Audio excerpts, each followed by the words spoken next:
बेटी का माँ के प्रति प्यार।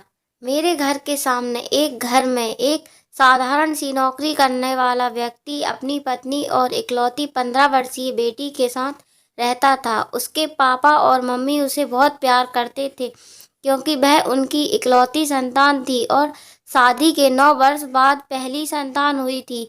वे अपनी बेटी को बहुत ही लाड़ प्यार से पाल रहे थे और उसकी हर इच्छा पूरी करते थे। वे उसे किसी भी चीज़ की कमी महसूस नहीं होने देते थे। इकलौती संतान होने के कारण वह बहुत ही जिद्दी और शरारती लड़की थी।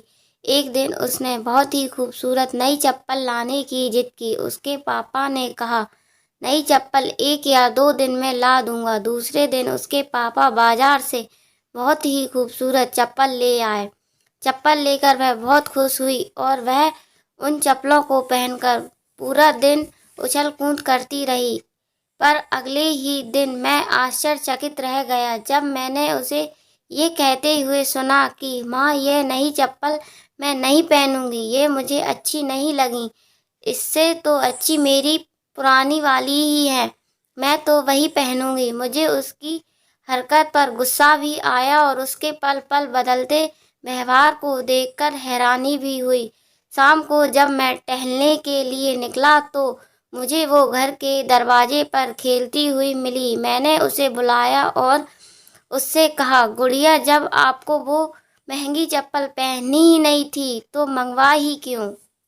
और अब तो वो वापस भी नहीं हो सकती क्योंकि आपने उन्हें कल पूरे दिन पहन लिया। मेरी बात सुनकर वो हंसने लगी और बोली, भैया, ये सब मैं मम्मी के लिए करती हूँ। मेरी मम्मी की चप्पल घिस गई थी। मेरे पापा की तनख्वाह ज़्यादा नहीं है। मम्मी पापा की स्थिति समझती हूँ, इसीलिए अपने लिए नई चप्पल नहीं मंगवा रही थी। पर पापा मेरे लिए सब कुछ ला देते हैं और मम्मी भी तो अपना सारा प्यार मुझ पे ही लुटाती हैं। बस मैंने बहाने से चप्पल मंगवाई थी और इसीलिए उनको पूरा दिन पहन के घूमी थी कि दुकान वाले भैया को वापस ना की जा सके। अब मम्मी उन चप्पलों को पहनकर कहीं भी आ जा सकती हैं।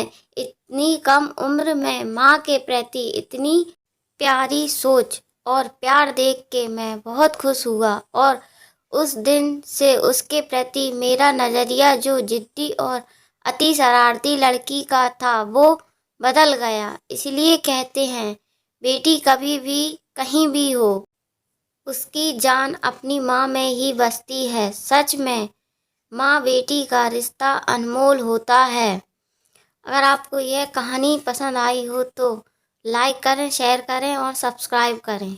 और इस कहानी में आपकी क्या राय, हमें कमेंट्स करके ज़रूर बताएं।